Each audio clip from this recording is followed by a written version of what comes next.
Hello learners, how to learn all trigonometric ratios by just only sin theta ratio। सबसे पहला example लेते हैं।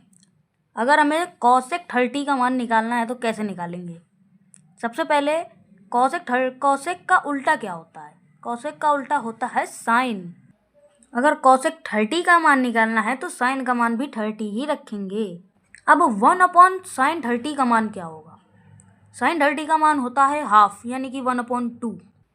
अब 1/हाफ इसको अगर हम सॉल्व करने की कोशिश करें तो इसमें होता ये है कि जो सबसे नीचे का डिनोमिनेटर है उसको हम सबसे टॉप वाले से गुणा करवाते हैं।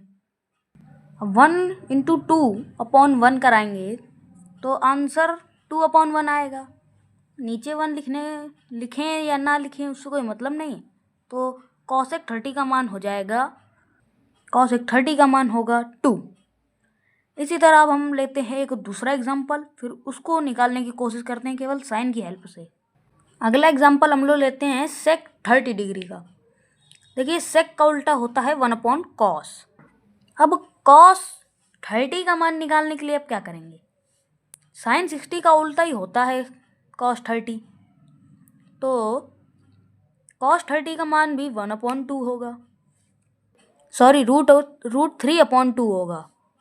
इसीलिए जब हम इसको cos 30 के मान में रखते हैं तो क्या प्राप्त होता है।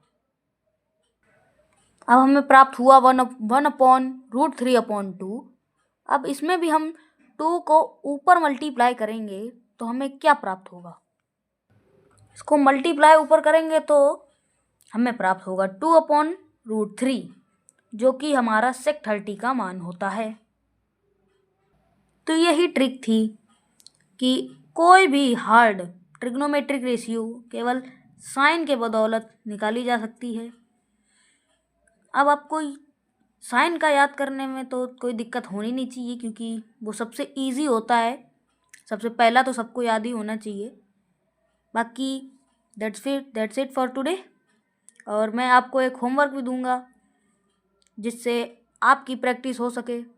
आप मुझे बताइए, अब आप मुझे sec 45 का जो रेशियो है वो कमेंट करिए।